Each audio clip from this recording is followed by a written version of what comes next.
First of all, a very productive day for a number of reasons. First of all, 68,542 in attendance. Thank you, Vol Nation.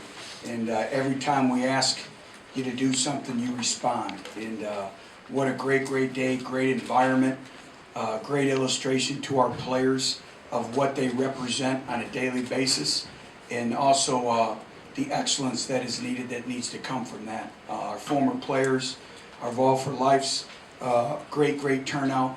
They mean everything to us. Another great illustration to our players about the proud tradition that we have here at Tennessee.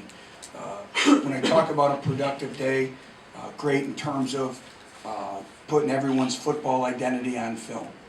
And we tried to do a lot of things to change it up in terms of individual competitions and see who would respond, who would want to be kind of in the limelight a little bit, and see how they would respond with almost 70,000 people in the stands.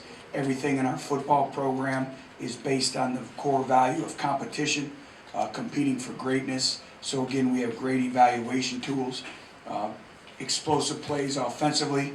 I think we have really improved our throw game, but on the flip side of it, unacceptable defensively. We're very thin there.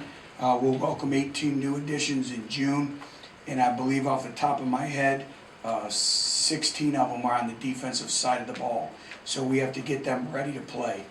We need to learn from our mistakes and correct them going into August camp. The biggest thing I was most disappointed with that we need to take tremendous strides is our tackling. And we have spent an inordinate amount of time this spring in terms of tackling. And on the positive side of it, we were in good position to make the tackles. Everything is about body position. We just didn't make them. And so we'll go back, we'll break all the missed tackles down, and we'll meet with our players on Monday, and we'll get those issues corrected. But overall, very productive spring, very challenging spring. And again, thank you to our great fan base and to our letter winners, our former players, for coming out, and everyone involved. They had the field ready to go in great shape. It was just a great day for Tennessee football. Which Josh Millen obviously seemed to have a big. Dang, you wanted to get that first question. Has he been doing that most of the spring, or was this kind of something new that you guys saw? With Josh? Yeah. Josh has had a productive spring, but I thought he really stepped it up today, even in the quarterback challenge. You talking about Josh? Malone. Josh Malone, okay. Yeah, Josh has been pretty much doing that all spring. And he's kind of went through the maturation process of a wide receiver the last 3 or 4 practices with the sore legs, the sore hamstrings, and I think the grind academically. But Josh is a competitive young man and very talented, and you can see he adds a whole other dynamic to our offense. And that's, I said it in the offseason, we have to be able to throw a 5-yard pass and turn it into a 20-yard gain. That was missing from our offense last year, and we've really helped ourselves in recruiting. Still not there yet, but Josh has been an individual that right from practice 1, he can be as good as he wants to be. Coach, on Dobbs, it was just one day, but what can that do as far as helping get him in the pick of this race? Well, it helps. And I thought he managed the offense. He made some plays with his legs, even the quarterback challenge. Josh is very calm. He has a calm demeanor about himself, very cerebral, which we all know. But I thought he took some steps forward. It was great to see today. Butch, you talk about the 18 guys coming in the fall and all the defensive players. Where do you feel like on the defensive side of the ball you do need those guys to step up? Where do you feel like you need to help them most? Well, it's everywhere, and it starts up front. In the defensive line, that's no secret. Everyone in our football program knows that these individuals have to be ready to go. Is it a great challenge to get a 17, 18-year-old ready to play in the SEC at that position? Absolutely. But that's where we're at in our program. It's a tremendous opportunity. And I thought we had some older players really step up this spring. Jordan Williams, we've asked a lot of him, moving him inside. I think he continues to get better. Owen Williams is learning that football rewards those that are in great condition, both mentally and physically. He's going to be fine. Corey Vereen was our most improved defensive player.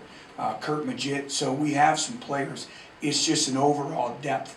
The thing I was kind of disappointed with in the spring game today was the drop off from 1s to 2s. And we need to generate 3-and-outs defensively, and we didn't generate very many 3-and-outs today. Have you kept in contact with a lot of those signees, telling them how valuable it is that they get here in June and that they're ready Yes. and in shape? And all? Yes, if they don't understand that message, then they're not listening. They hear it all the time, not only from me, but our players. You know, they've come around to a lot of practices. You know, most of them were at the spring game today, and they understand, and I know they're looking forward to it. What you talked about your passing game, it was perceptibly, the quarterbacks their reads were quicker, and they were delivering the ball with a crispness and precision. It was an upgrade from last year. No question. And, you know, it starts with the running backs, the receivers, and the tight ends. Their job is to paint pictures for the quarterback. And a lot of time, you know, with the naked eye, you always want to look at the quarterbacks, but it starts with them. You know, it's all about painting the picture and the body language that, you know, a lot of people may not understand. How you stick a route tells the quarterback, that's all I got, throw the ball inside. And they've done a great job. I thought we protected pretty well today. And then again, being able to throw the football and make people miss in space, that's what our offense is all about. And they've done a great job. Nowhere where we need to be. We still need depth. But it's going to be a great competitive environment for this off-season in the summer months leading into camp. But night and day where we're at, I thought our quarterbacks were aggressive, they were decisive, and they were confident in what they were seeing, and that was great to see today. Where does that quarterback competition stand, and what kind of timetable? Ongoing, no timetable. You know, we have to take tremendous strides. We turn the football over from the quarterback position today. You can't do that and play winning football. So I'm very encouraged by where that position is. You know, in our program we use a term called power of the position, and everyone's responsible for being the best position on the football team within the team concept. But I'm encouraged by what I've seen, but we still have a long way to go. What you referenced, feeling like leaving spring with a different dynamic to your offense, can you contrast those feelings as you leave spring right now versus a year ago when you left spring from that standpoint? Well, you know, I left here a year ago at this time, obviously very concerned about our throw game and big splash plays, and that kind of showed itself this past season. That's in the past. I'm very encouraged by what I see, but we have a long way to go. Yeah, I'm very concerned, which we'll get it corrected up front defensively in our tackling in the back end. And the thing that I've seen it in practice is we have been a good tackling defensive football team throughout the course of spring. You guys have seen a lot of the tackling drills in practice, and we have done a great job with it. Again, it's one or two technical errors that we have to go back. I have to check our eyes defensively, see how many eye violations that we had in playing it. You know, we had a missed coverage on the one long pass to Marquez down the sideline. So those are all correctable errors. But again, the communication on the defensive side of the ball, the swarming to the football has to continue to get better throughout the summer months. But when you say the quarterback race is ongoing, do you mean all four guys? Yes. Yeah. Butch, could you talk about your run game that you saw in Neyland today and Marlon? Yeah. Kind of what you feel about that position, you know, going into the summer months? Jalen continues to progress. I thought he had some hard-earned yards today. I thought he dropped his pad level. But again, him understanding too that football rewards those who are in great shape. And our running backs have to be able to carry the ball 3, 4, 5, 6, 7 times in a row. You know, can you have a 30-yard gain, be the first up with the first up mentality, and then have another 30-yard gain? And I thought there was a couple of times he didn't pick his heels up and he went down, you know, on a shoe tackle. And in this conference, you can't have that. But Jalen's going to be a special player for us. Marlon Lane was a model of consistency. I thought Marlon really improved his overall burst and acceleration through the hole. And I thought we did a much better job in our pass protection game as well. The coach, Jalen Reed's man, moved around the ball a lot today, and obviously got the best of third in the one-on-one. How was the spring overall for him, and what did you see from him today? You know, Jalen's going through the developmental process of going from safety to linebacker. You know, and trusting your eyes. You know, see a little, see a lot in terms of playing real backer for us. And he's continually improved each and every day, and we're going to need him. And him and AJ are really developing a chemistry there, from the mic to the will and the communication. And he continues to get better and better with reps.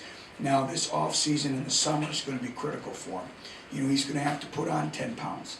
You know, he's going to have to show the durability playing inside the box. but he's very, very competitive. He understands what he needs to work on. He adds another part of athleticism and speed to our defense. Which it looked like AJ maybe didn't play that much. You guys kind of hold him out, limited him a little bit? Yeah, AJ's fine. You know, we've seen AJ play enough football around here. Obviously, he needs to continue to progress and get better. But I wanted to see who our backup linebackers would be. You know, would they show on video? So when we welcome, you know, more true freshman linebackers, the individuals that were here in the spring, we know exactly where they're at. So we wanted to get some valuable reps in game live situations. Do you expect your defense to look much different with him and with Ryan Randolph back at safety too? I do. You know, from a depth standpoint, again, we have to become a much better tackling football team in a hurry. But I think our defense will be completely different just from a competitive standpoint in August. Can you assess Riley's performance today? Sacked 3 times in the first half. What's that a credit to or from?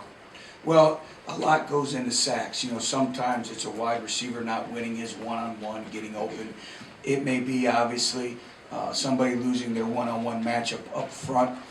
I thought Riley did some good things, but he's going through the maturation phase of, you know, the one interception at the end of the game. He's got the flat route wide open, and he tries to get a bigger yardage gain on the out. And as a quarterback, you never pass up a completion for a better completion. And that's a process that young quarterbacks go through. The other one, when he fumbled the ball, he was hit from the backside. Again, it's the guy you never see that causes the fumble. So those are all things that we can correct with Riley. Is there a chemistry between Dobbs and Malone? Seemed like they were on the same page a lot today. Has that been consistent all spring? It's been consistent all spring, and I think it's been across the board really with all the quarterbacks.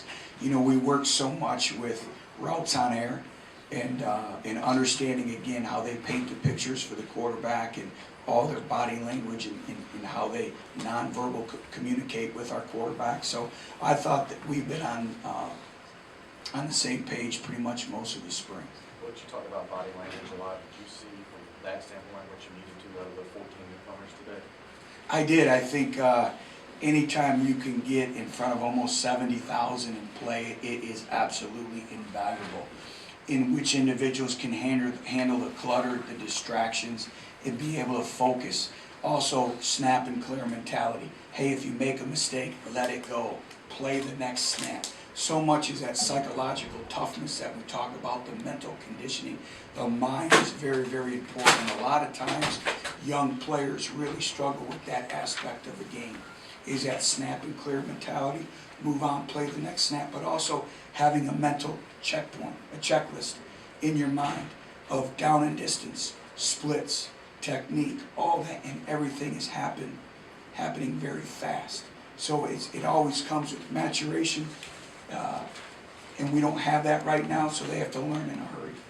Did you come out pretty clean injury-wise? We did. Jacob Gilliam was able to return, so that was great. Owen Williams was able to return. And as a coach, you know, we had a different approach for the spring game this year. A lot of times going into a spring game, a coach's mentality is you want to get the game over with. You know, you don't want to have any injuries moving forward. That's always in the back of our minds. But this was an evaluation tool. This was invaluable for our young football team. So we want to play as much football as possible.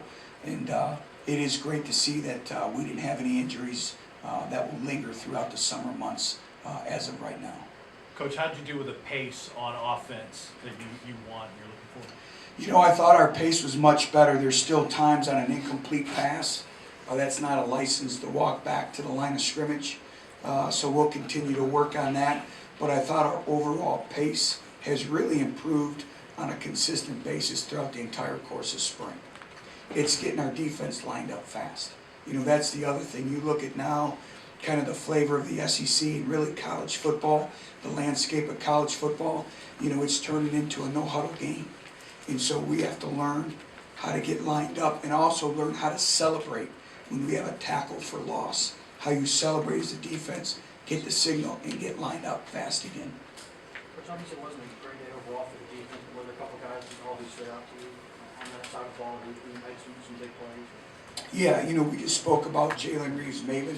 I thought he had some consistency in his performance. I thought AJ did some good things when he was in there. I thought Kurt Majit did some very good things as well. Emmanuel Mosley, he's going to be a good player. He's just learning right now. You know, he was a high school quarterback, so every rep that he gains, again, is extremely valuable in his overall development. But I'll have to watch more of the film, and I'll know a little bit more later tonight. Yaka Johnson, like what you're getting out of him from the end position as well as what I do. We'll keep Jakob Johnson at the defensive end position. You know, he's going through that phase of learning the game of football and learning the little nuances. But when you look at his ability, he's extremely explosive. He's going to do nothing but continue to develop his body and get bigger and bigger and bigger, and he's a sponge. He wants to do well. And when you have an individual who has an inner drive to be the best that they can be, you can accomplish anything you put your mind to it, and that's Jakob Johnson. Coach, what's your upcoming calendar now moving forward and the general message to your guys? Well, in moving forward, we start the next phase of our program. That's a new season, and that's our summer strength and conditioning program. This is where I really believe teams are born. In the summer months, with your leadership, it becomes a player-led football team. However, you know, there is a different dynamic this year in the landscape of college football relative to the new rule in terms of 2 hours a day, or a week rather, that you're able to spend with your players in a classroom setting. But it's deducted from the weight room, so that'll be a little different dynamic. But you know, this next phase is critical. We'll come back as a football team Monday with a team meeting, review the game, and then our coaches will hit the road recruiting for spring, and then it becomes pretty much a player-led football team for a couple weeks, and then they'll have a couple weeks off with finals, and then go home, and then we start our summer program. And this has to be the best summer program we have ever had as a coaching staff together. And Dave Lawson and Mike Sershin and our entire strength staff will do a great job, but we have to get a lot of youngsters ready to compete to play winning football come August. Thank you, guys. Thank you.